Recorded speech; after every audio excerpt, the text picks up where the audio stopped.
London's autumn rain tapped against the leaded windows of the Blackwood family home in Kensington, an elegant Georgian townhouse that had witnessed 4 generations of family politics and carefully maintained appearances. Inside, crystal glasses clinked as the family gathered to celebrate what was ostensibly Olivia's 28th birthday, though one would hardly know it from the conversations that filled the wood-paneled dining room. Olivia Blackwood sat at the far end of the mahogany table, watching as her family orbited around her older sister Victoria's recent partnership at her prestigious law firm. Her mother, Eleanor, kept topping up Victoria's champagne glass while peppering her with questions about her high-profile clients.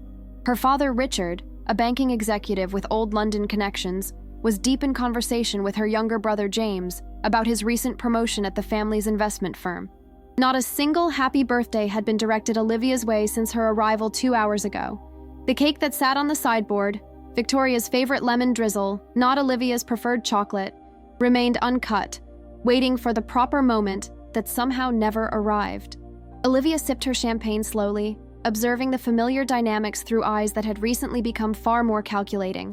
6 months ago, such an oversight would have left her quietly hurt, perhaps later crying in the bathroom before composing herself and rejoining the family performance.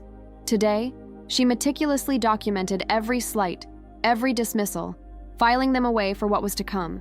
Her 12-year-old cousin Emma watched from across the table, her young face unusually perceptive for her age. The daughter of Olivia's mother's sister, Emma, had always been something of an outsider herself, too bookish, too observant, not quite fitting the Blackwood mold of polished accomplishment and social grace. "Shall we move to the drawing room for coffee?" Eleanor announced, standing to signal the transition. "Victoria, do tell Lord Pembroke's daughter about your work when she arrives. Such a good connection for the family." As chairs scraped and the family began to migrate, Emma's voice cut through the ambient noise with unexpected clarity. "But what about Olivia's birthday cake? It's her day too." The room froze.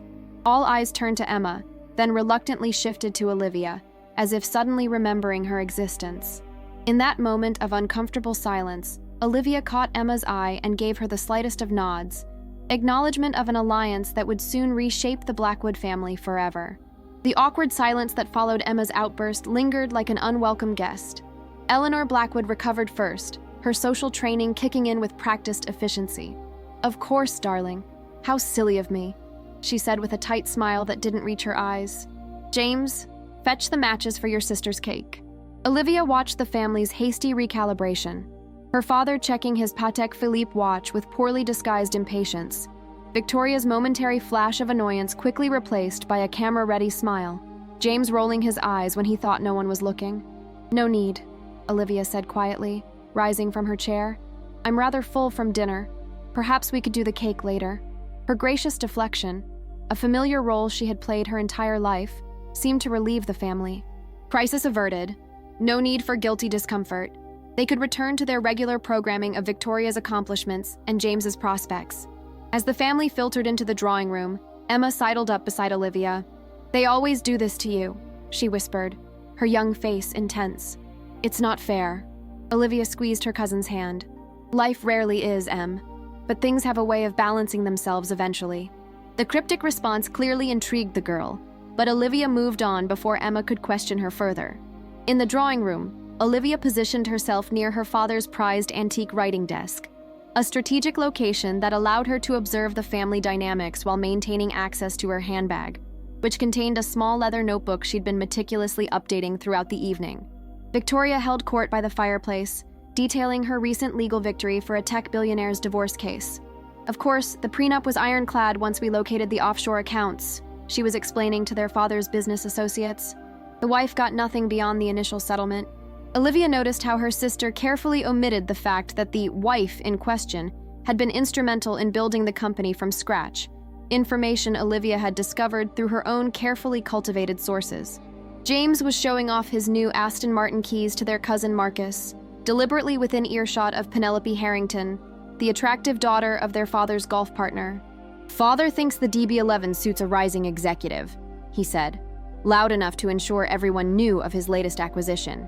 The casual mention of the $150,000 car that Richard had purchased for his son stood in stark contrast to the fountain pen her father had absently handed her this morning, a corporate gift he'd received and clearly regifted without removing the bank's logo.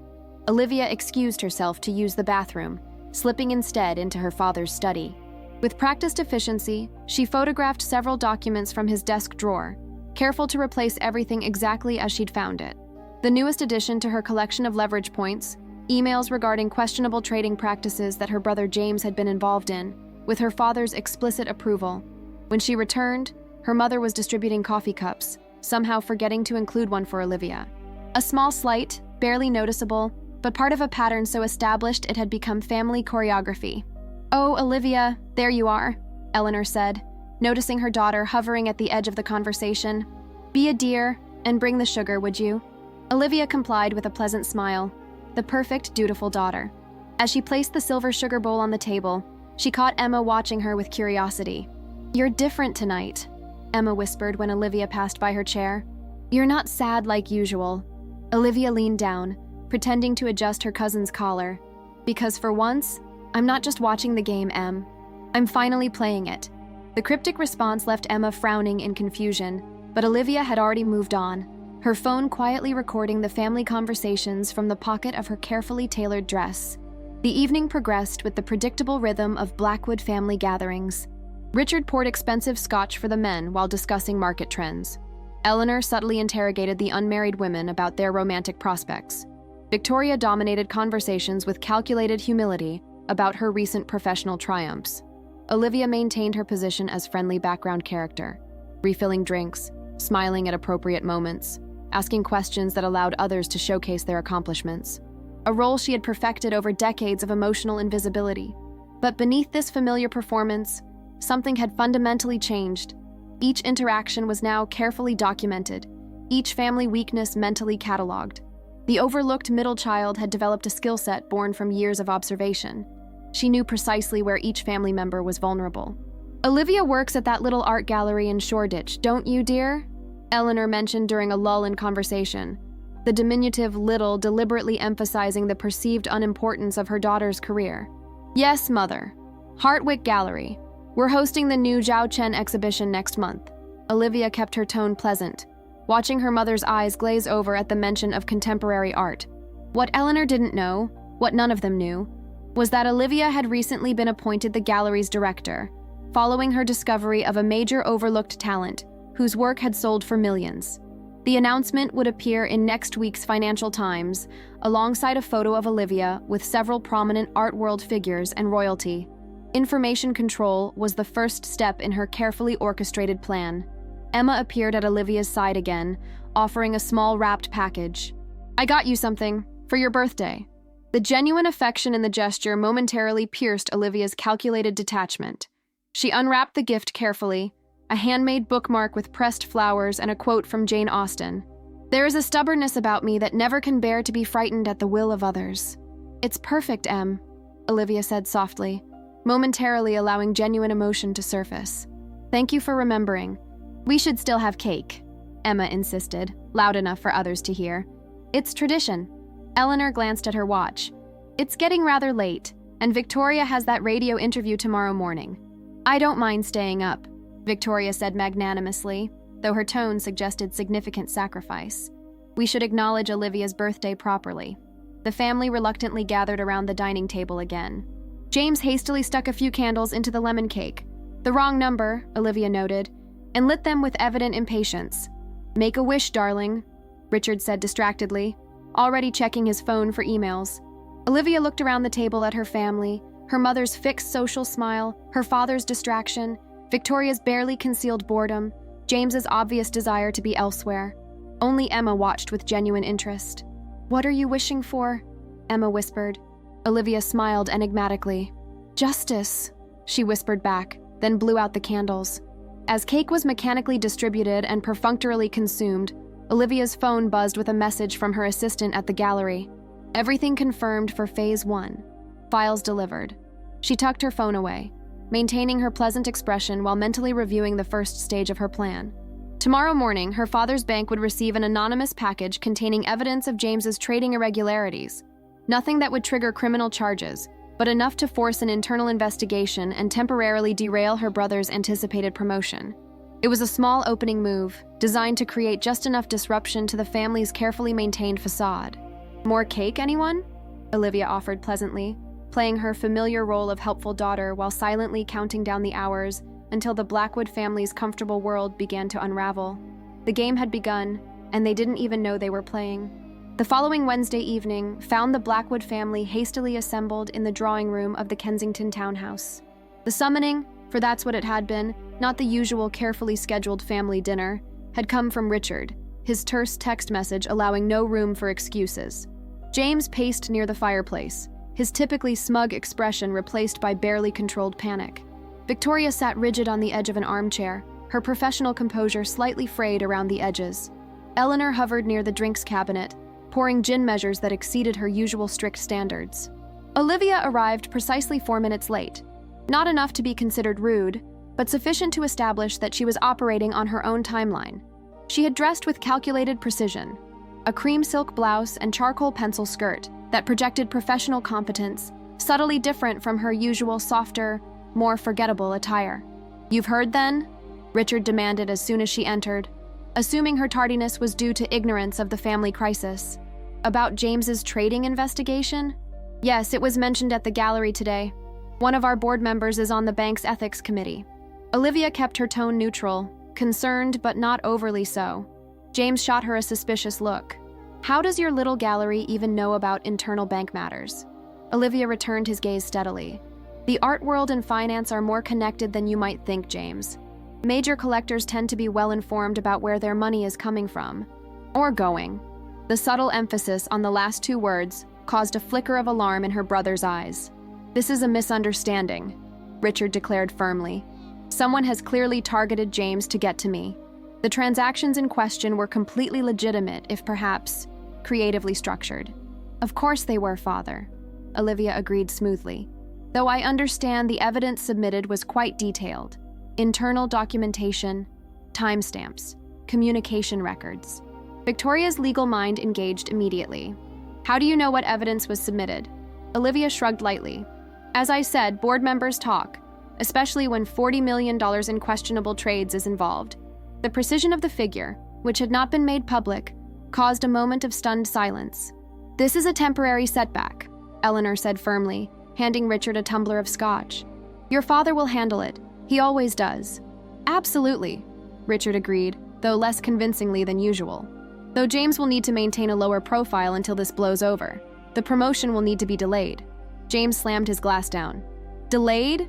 I've been promised that directorship for months. I've already put a deposit on the Chelsea apartment." Olivia watched the family dynamics unfold with clinical detachment. James's sense of entitlement, her father's practiced damage control, her mother's immediate focus on appearances rather than ethics, Victoria's analytical assessment of legal exposure. "I might be able to help," Olivia offered quietly. All heads turned toward her, surprise evident on their faces, not at the offer itself, but at the implication that she might possess resources valuable enough to address a crisis of this magnitude. "That's sweet, darling," Eleanor dismissed immediately. "But this requires your father's connections." "Actually," Olivia continued as if her mother hadn't spoken, "the chair of the bank's ethics committee, Lord Harrington, is attending our gallery opening next week. He specifically requested a private viewing before the main event. Apparently, he's quite interested in contemporary Chinese art." Richard's expression shifted from dismissal to sudden interest. "Harrington is overseeing the investigation." "I'm aware," Olivia replied. "He mentioned he's particularly concerned about the pattern of transactions. Something about the timestamp signatures suggesting deliberate concealment. The precision of this detail, known only to those with access to the internal investigation, caused Richard to study his middle child with new eyes. "Perhaps," he said slowly, "you should invite us to this gallery opening of yours." Olivia smiled pleasantly. "I'd be delighted. After all, families should support each other, shouldn't they?" The first trap had been set, and the Blackwoods had walked directly into it. The Hartwick Gallery's transformation for the Zhaochen exhibition opening was nothing short of spectacular. The converted warehouse space in Shoreditch now featured dramatic lighting that highlighted the artist's massive contemporary landscapes, modern interpretations of traditional Chinese painting that blended cultural heritage with environmental commentary. Olivia moved through the space with practiced elegance, her black designer dress a deliberate statement of authority.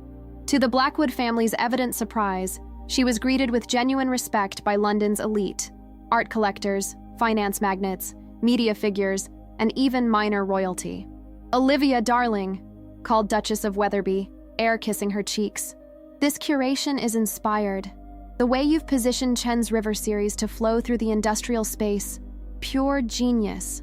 Eleanor Blackwood's smile froze slightly as she witnessed the exchange.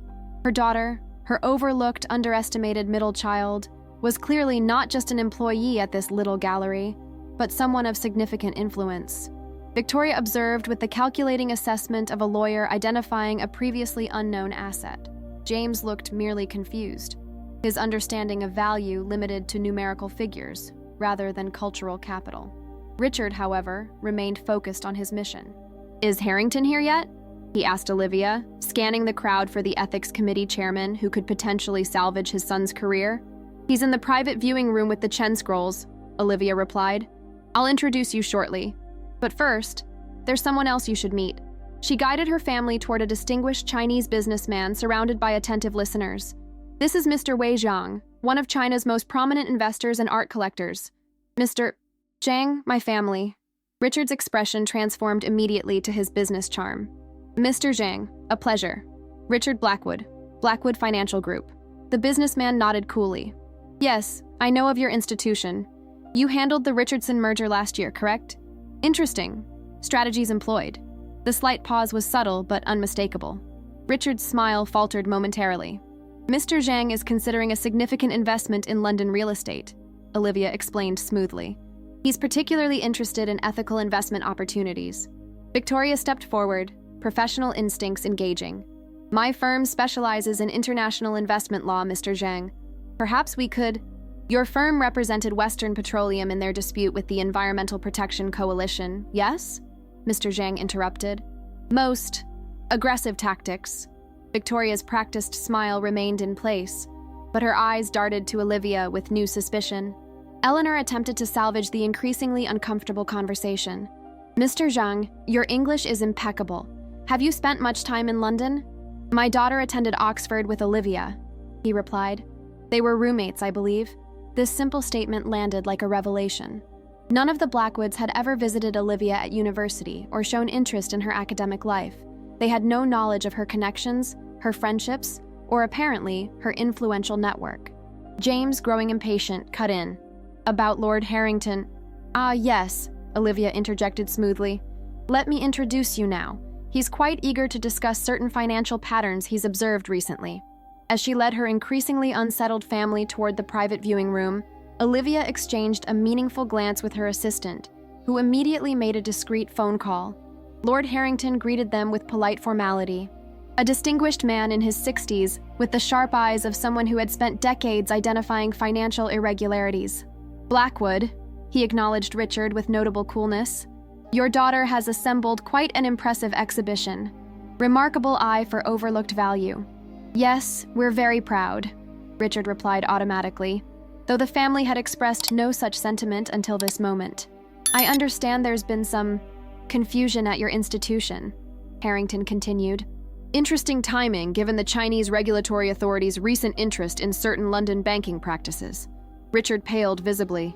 The connection between James's trading investigation and Chinese financial authorities had not been public knowledge. "Perhaps we could discuss this privately," Richard suggested. "Of course," Olivia interjected smoothly. "The VIP lounge is prepared for just such conversations." As she guided them toward a secluded area, Olivia received a text message. Phase 2 activated. Financial Times reporter arriving in 20 minutes. The trap was closing, and the Blackwoods remained oblivious to who had set it. The VIP lounge of the Hartwick Gallery had been designed with both luxury and strategic purpose in mind. Olivia had personally selected every element, from the subtle recording equipment disguised as art lighting to the careful positioning of seating that placed Lord Harrington and Richard Blackwood in direct view of the glass doors. As the family settled into the plush chairs, staff delivered champagne, Dom Perignon for the guests, but a particularly special bottle of Krug for Lord Harrington, his preferred brand that Olivia had researched extensively. "Remarkable attention to detail, Ms. Blackwood," Harrington noted, impressed by the personalized touch. "Olivia has always been thorough," Victoria commented, attempting to claim some reflected association with her sister's evident success. "A family trait." Olivia allowed a measured smile. Some traits are learned through observation rather than direct instruction. The subtle dig registered with her family, creating a momentary tension that Olivia smoothly dispelled by turning to business.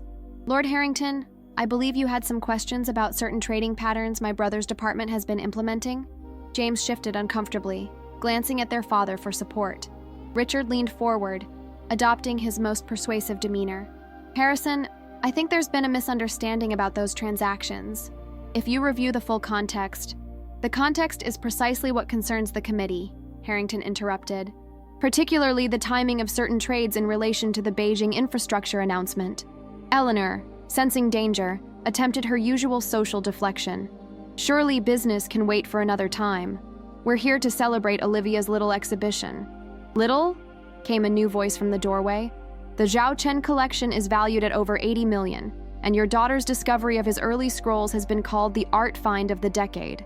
The speaker was Sebastian Mills, the Financial Times prominent arts and finance reporter, who had arrived precisely on schedule. His presence, a journalist at what was supposed to be a private conversation, clearly alarmed Richard. I don't believe we're giving interviews at the moment, Richard said firmly. Actually, Olivia interjected, Sebastian is here for the previously arranged profile on successful women transforming London's art scene. She turned to the reporter. Perfect timing. We were just discussing how family support shapes career trajectories. The strategic introduction of this topic, family support, which had been notably absent throughout her life, created visible discomfort among the Blackwoods. Fascinating subject, Sebastian agreed, taking a seat without waiting for an invitation. Especially in traditional fields like finance and art. Lord Harrington was just mentioning to me earlier how nepotism often creates blind spots in regulatory compliance. The deliberate connection between nepotism, James's position, and regulatory issues was masterfully delivered. Richard's expression hardened as he began to sense that this situation was not unfolding randomly. Victoria, with her lawyer's instinct for danger, attempted to redirect. Olivia, perhaps we should give your family and Lord Harrington some privacy for their discussion. Nonsense, Olivia replied pleasantly. I believe in transparency. After all, there's nothing to hide, is there? The pointed question hung in the air just as Olivia's assistant appeared at the door. Ms. Blackwood, Mr. Wei Zhang is requesting your presence. The potential acquisition we discussed? Olivia nodded. Please tell him I'll be right there. She turned to her family. You'll excuse me? This could be a 7-figure sale for the gallery. As she rose to leave, she addressed Lord Harrington. Perhaps you'd like to share those transaction records you mentioned. I believe Sebastian would find the pattern recognition algorithms particularly interesting for his upcoming piece on financial technology. The deliberate suggestion that Harrington might share confidential investigation details with a journalist was a calculated move that left both men momentarily speechless. As Olivia exited, she heard her father's urgent whisper to Victoria, "What the hell is happening here?" Her sister's response was too quiet to hear, but Olivia didn't need to. The carefully constructed Blackwood family facade was beginning to crack, precisely according to plan. Phase 2 was unfolding perfectly. The exhibition opening progressed with the precision of a military operation. Olivia moved through the gallery spaces with practiced elegance, connecting collectors with artwork, journalists with stories, and ensuring her family remained uncomfortably positioned in the spotlight of London's elite. In the VIP lounge, Sebastian Mills was conducting what appeared to be a casual conversation, but was in reality a carefully orchestrated exposé. Lord Harrington had indeed brought documentation regarding James's questionable trades, files that mysteriously contained additional information that even he hadn't been aware of possessing. These timestamp patterns, Sebastian observed, examining the documents, seemed to align perfectly with the Chinese regulatory announcements, almost as if someone had advanced knowledge. Richard attempted damage control. These are complex financial instruments that often correlate with market movements. Any perceived pattern is coincidental. Victoria, sensing the danger more acutely than her father, tried to redirect. Perhaps this conversation should continue with proper legal representation present. Are you offering your services, Ms. Blackwood? Sebastian asked innocently. Given your firm's recent representation of clients with similar regulatory challenges, that would make for an interesting paragraph in my article about conflicts of interest. The precise reference to Victoria's recent and very confidential client list caused her professional composure to falter momentarily. Meanwhile, Olivia was concluding a very real and substantial sale with Mr. Wei Zhang, who had just acquired 3 of Zhao Chen's most significant works for his private collection. Your assessment was correct, Wei said quietly as they completed the paperwork. The authenticity verification you discovered changed the valuation completely. The Chen family is grateful. Olivia nodded. Sometimes overlooked details contain the most significant truths. Wei studied her thoughtfully.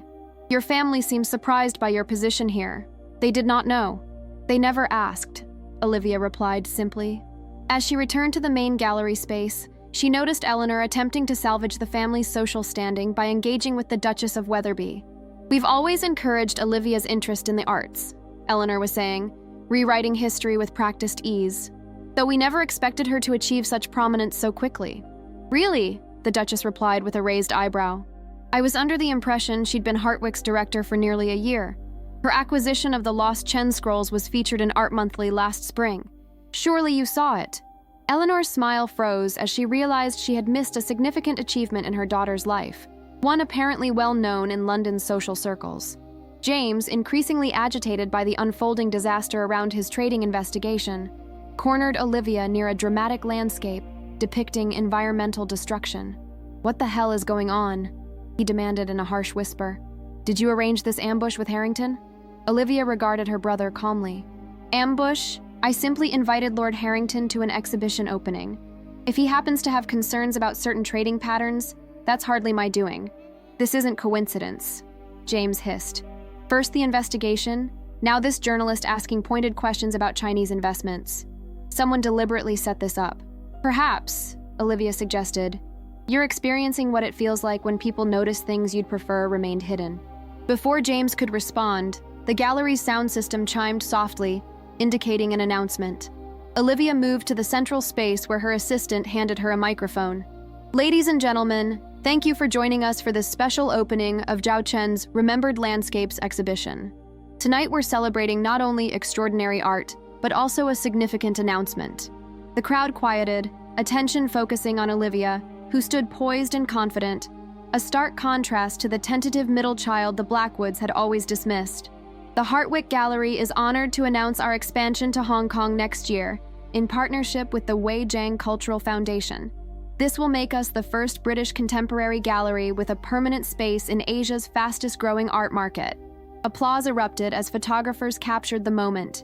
Financial journalists immediately began taking notes. The announcement, which the Blackwood family was hearing for the first time along with everyone else, represented a multi-million-pound business expansion. None of this would be possible, Olivia continued, her gaze finding her family in the crowd, without learning the value of persistence even when overlooked. Sometimes being invisible allows you to see everything clearly. The pointed remark landed precisely where intended, as Richard and Eleanor exchanged troubled glances, finally beginning to understand that their middle child was not who they had assumed her to be. The gallery opening concluded with Olivia having sold over $12 million in artwork, secured international press coverage for the exhibition, and fundamentally altered her family's perception of her position in London's social and business hierarchy, all while never once acknowledging that it was still, technically, her birthday week. The following morning brought the first concrete results of her carefully orchestrated plan. The Financial Times Arts and Business section featured a prominent profile, Olivia Blackwood, the quiet revolutionary transforming London's art scene.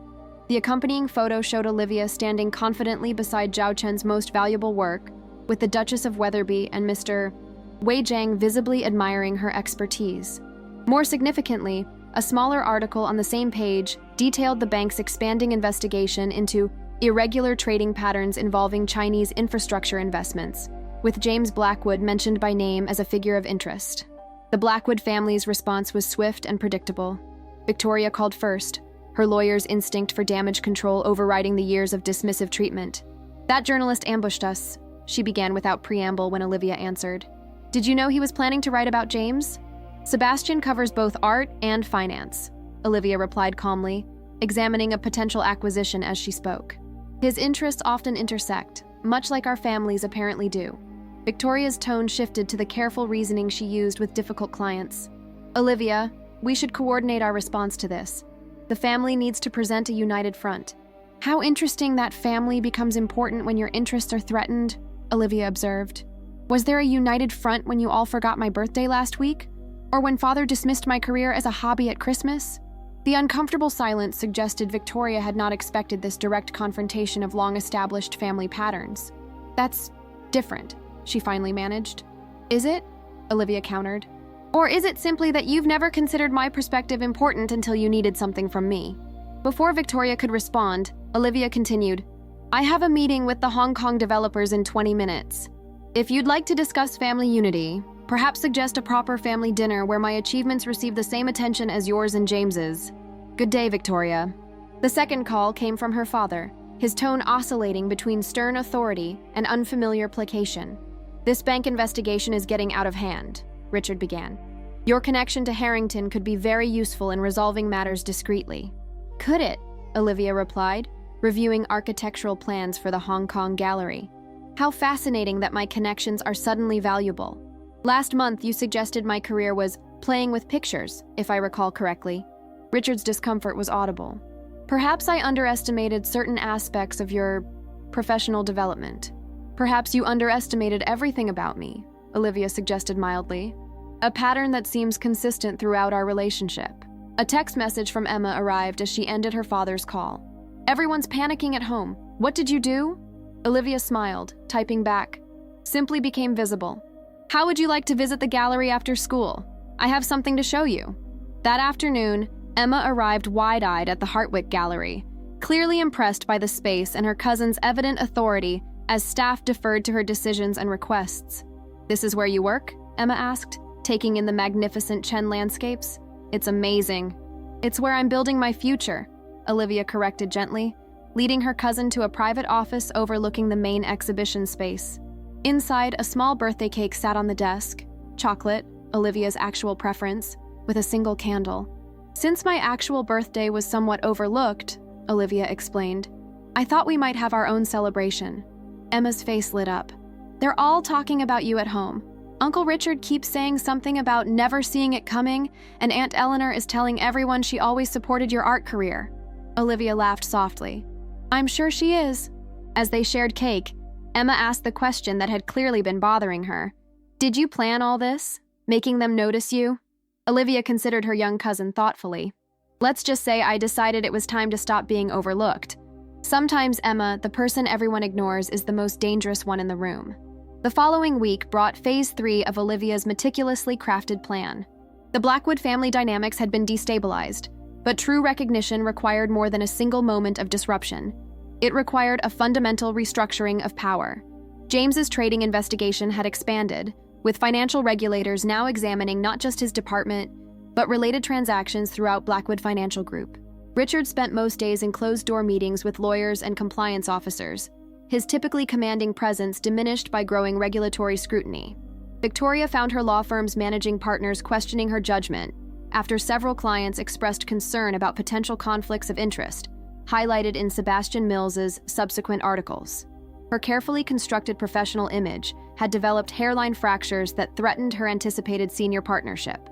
Eleanor's social standing suffered subtle but significant damage as well.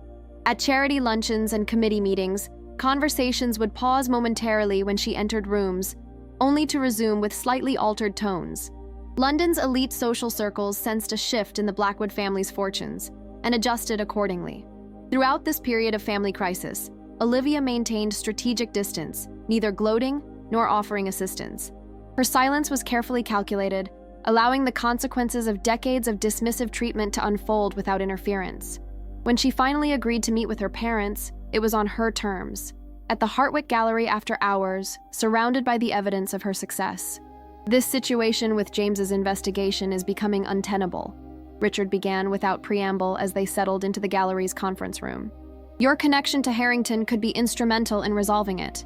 Lord Harrington is a gallery board member and valued client," Olivia replied calmly, "not someone whose regulatory integrity I would attempt to influence." Eleanor tried a different approach. "Darling, we've always supported your independence, but family loyalty must count for something." Olivia regarded her mother steadily. "Loyalty? Like remembering important dates in each other's lives? Like showing interest in career achievements? That kind of loyalty?" The pointed reference to her overlooked birthday created a moment of uncomfortable silence. "We may have been distracted at times," Eleanor conceded reluctantly. But surely that doesn't justify allowing your brother's career to be destroyed. I'm not allowing anything, Olivia corrected. I'm simply not interfering with the natural consequences of his actions. There's a difference. Richard's frustration broke through his usual controlled facade. What do you want, Olivia? A public apology? More attention? What will it take to end this vendetta? Olivia placed a folder on the conference table, sliding it toward her parents. This is a proposal for the Blackwood Family Trust to provide major funding for a new educational wing at the gallery. £5 million, focusing on providing art education to underprivileged children in East London. Her parents exchanged confused glances. You want money? Richard asked, clearly relieved this might be a simple transaction. Not for myself, Olivia clarified. This would be a named gift, the Eleanor and Richard Blackwood Educational Center. It would generate significant positive press for the family, particularly timely given the current challenges. The strategic brilliance of the proposal was evident. A major philanthropic initiative would help rehabilitate the Blackwood reputation precisely when they most needed positive media coverage. And in exchange? Richard asked, his businessman's instinct recognizing this was a negotiation. Recognition, Olivia stated simply. Not just financial support for a project that matters to me, but genuine acknowledgement of my place in this family. Equal attention to my achievements. No more forgotten birthdays or dismissive comments about my career. She let the request hang in the air, reasonable on its face, yet representing a fundamental restructuring of family dynamics that had persisted for decades. And James's situation? Eleanor pressed. I have no direct influence over regulatory investigations, Olivia reminded them. However, a family demonstrating ethical commitment through major philanthropic initiatives tends to receive more favorable consideration in such matters. The implication was clear. Olivia was offering a path to family rehabilitation, but only with genuine recognition of her value.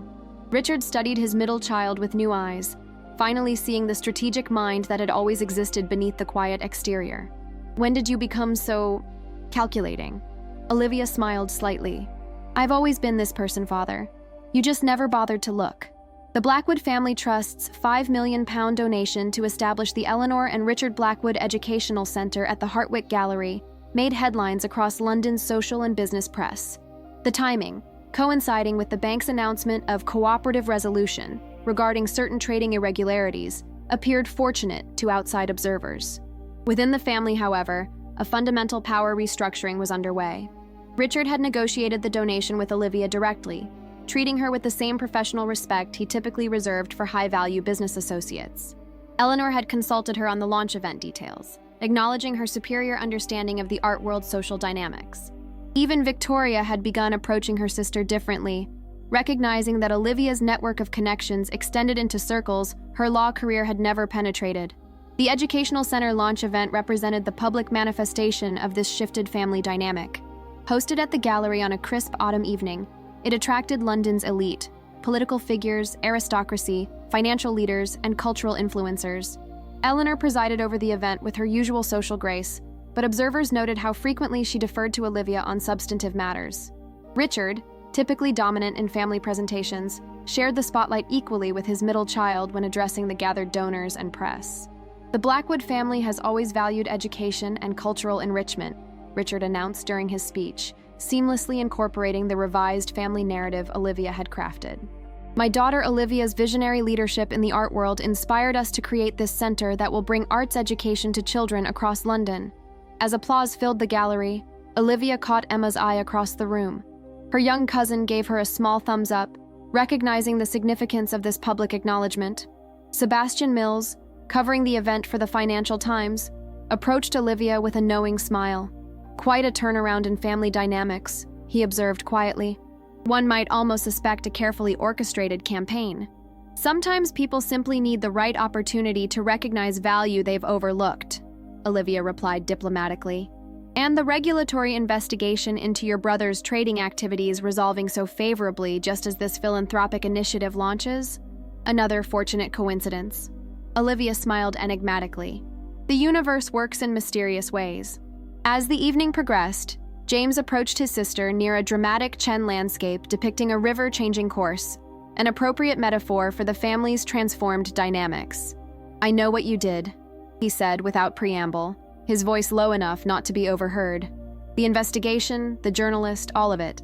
It was you. Olivia regarded her brother calmly. An interesting theory. Not a theory. I found the evidence trail. You've been planning this for months, maybe years. Gathering information, making connections, waiting for the right moment. Rather than denying it, Olivia simply asked, "And what do you intend to do with this insight?" James studied her with newfound respect. "Nothing. You could have destroyed my career completely. Instead, you orchestrated a scenario where I received a final warning and a temporary demotion. Calculated impact rather than maximum damage.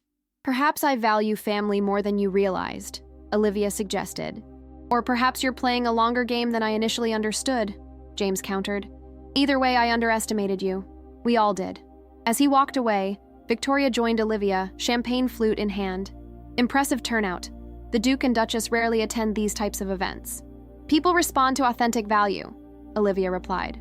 Victoria hesitated, then added, "I've been offered the partnership at the firm. Announcement next week."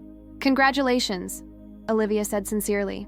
"Father suggested I discuss the contract terms with you before accepting," Victoria continued, the statement revealing just how significantly family dynamics had shifted.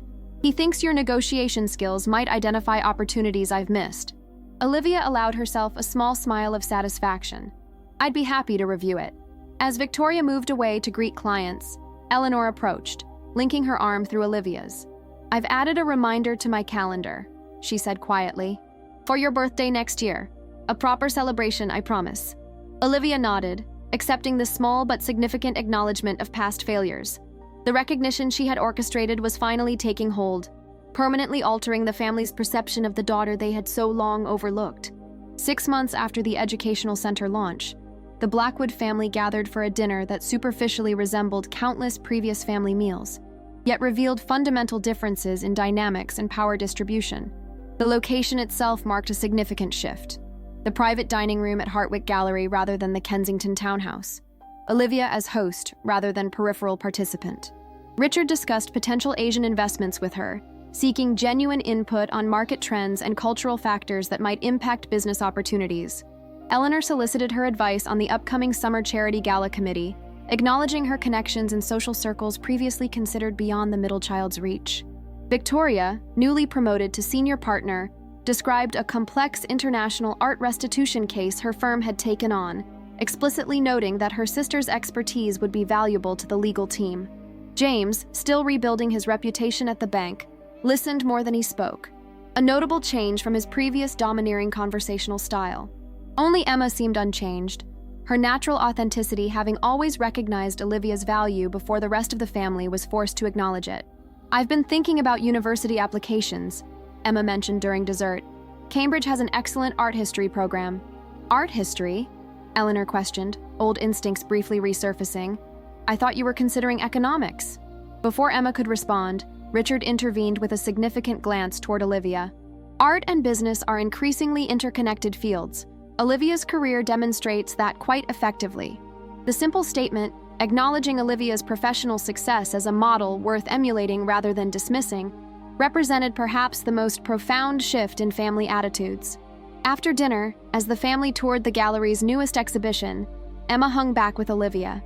"You changed everything," she observed quietly. "They actually listen to you now. They respect you." Olivia smiled. "Sometimes being overlooked provides the perfect opportunity to observe weaknesses and prepare strategies. Is that why you did it? For respect?" Olivia considered the question carefully.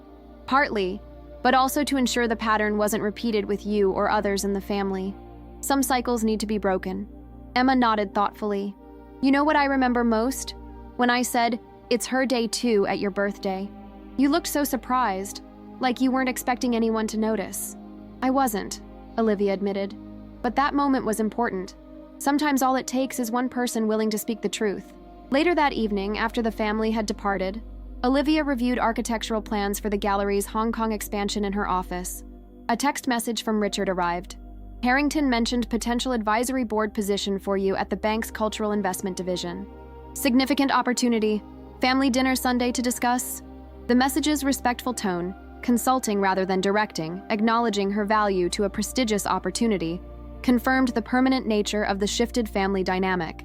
Olivia smiled slightly as she typed her response. Sunday works. And yes, I'm interested, but would want to maintain primary focus on gallery expansion, setting boundaries while accepting the invitation. A balanced response that would have been unthinkable a year earlier. Her phone rang, Emma calling from home. Aunt Eleanor just put your birthday on the family calendar, her cousin reported excitedly. With an actual reminder alert, and Uncle Richard asked her to book that restaurant you mentioned liking. Progress, Olivia observed, satisfaction evident in her voice. Was it worth it? Emma asked. All the planning, the waiting. Olivia considered the question as she looked out over the gallery she had built, thinking about the transformation she had orchestrated, not through confrontation, but through strategic patience and precisely calibrated consequences. Some forms of recognition must be earned, she replied finally, not by accomplishment alone, but by refusing to accept invisibility as your assigned role. As she ended the call, Olivia added a note to her calendar, a reminder to send Emma a special gift for her next birthday. After all, it had been her young cousin's simple act of recognition. It's her day too, that had confirmed what Olivia already knew. Sometimes the smallest voice speaking truth can trigger the most profound change. 1 year to the day after the forgotten birthday that had triggered Olivia's calculated campaign for recognition, the Blackwood family gathered at Claridge's for a celebration that represented the culmination of her strategic transformation of family dynamics. The private dining room had been arranged according to her preferences, elegant but understated, focused on meaningful conversation rather than ostentatious display. Each family member arrived punctually, a small but significant acknowledgement of her time's value. Richard presented her with a small velvet box containing a rare Art Deco sapphire pendant. This belonged to your grandmother, he explained, an unprecedented gesture of family legacy acknowledgement. She had an eye for beauty that I didn't fully appreciate until I saw it reflected in your work. Eleanor had commissioned a portrait of Olivia for the family home, not the formal style that characterized other family paintings, but by a contemporary artist whose work Olivia had championed early in her career. The recognition of her aesthetic values rather than imposing traditional family preferences marked a fundamental shift in approach. Victoria had structured her schedule to be fully present, putting her perpetually buzzing phone away for the entire evening, a gesture of attention that acknowledged past failures of engagement.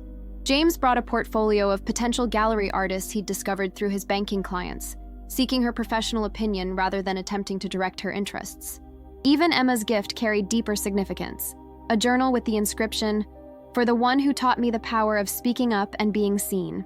As dessert was served, Richard stood to offer a toast. To Olivia, whose contribution to this family extends far beyond what we previously recognized. Your perspective, your strategic thinking, your determination, they've reshaped not just your own path, but all of ours.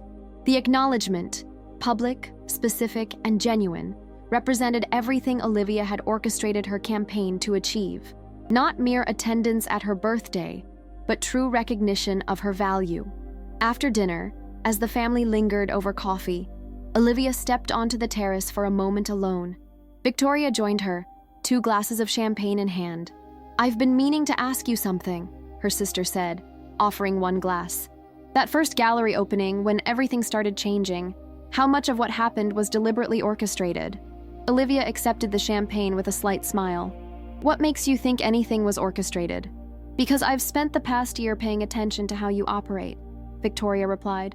"The strategic patience, the perfectly calibrated consequences, the way you created scenarios where we had to confront our own behavior rather than directly challenging us."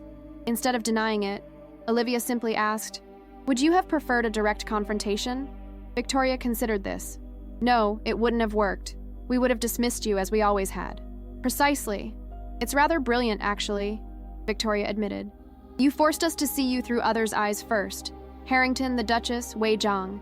Establishing your value through external validation before we could discount it internally."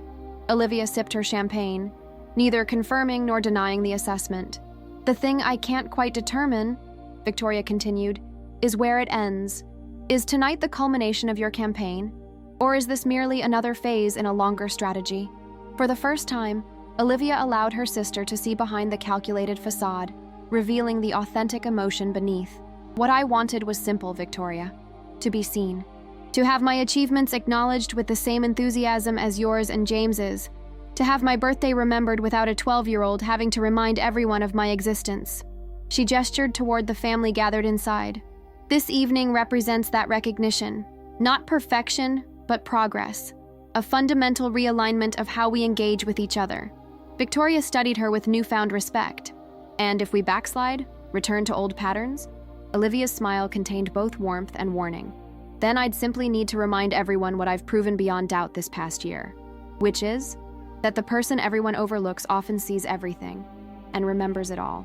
5 years after the birthday that changed everything, the Blackwood family dynamics had stabilized into a new equilibrium that few outside observers would have recognized from their previous incarnation. Olivia's position as a power center within the family had been firmly established. Hartwick Gallery had expanded internationally, with locations in Hong Kong, New York, and Berlin. Her expertise in emerging art markets had created wealth that rivaled her father's traditional banking fortune, fundamentally altering the financial dynamics that had once reinforced her peripheral status. Richard had gradually stepped back from daily operations at Blackwood Financial, transitioning leadership to a management team that included advisors Olivia had recommended. His relationship with his middle child had evolved into one of mutual respect, with regular one-on-one dinners where he sought her counsel on matters once considered beyond her sphere. Eleanor had undergone perhaps the most visible transformation. Her social calendar now prominently featured arts events and educational initiatives, with genuine enthusiasm replacing the perfunctory attention once given to Olivia's career.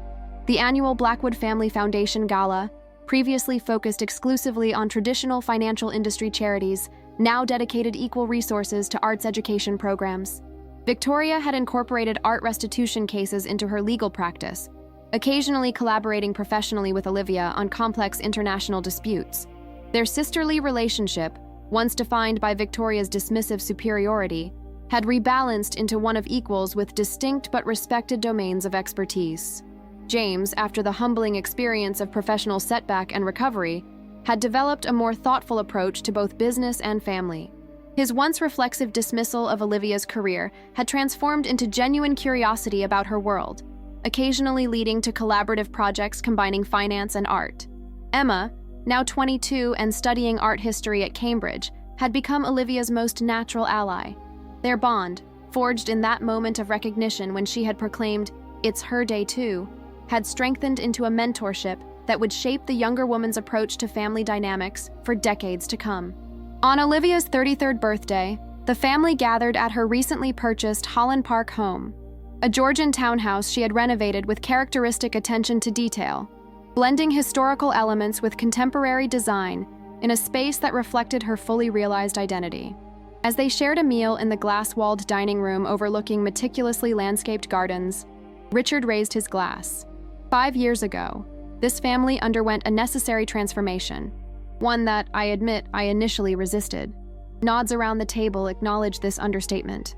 "Olivia," he continued, "you forced us to see what we had refused to acknowledge, not through confrontation, but through a strategic patience that I've come to deeply respect."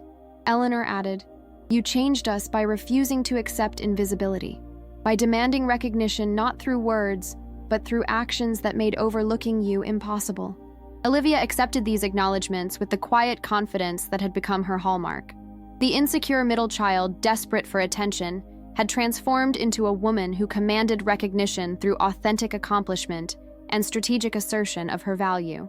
After dinner, as the family moved to the garden for coffee, Emma joined Olivia on a bench near a reflecting pool. "Do you ever think about that birthday?" Emma asked. "When I shouted out and everything started to change?" Olivia smiled.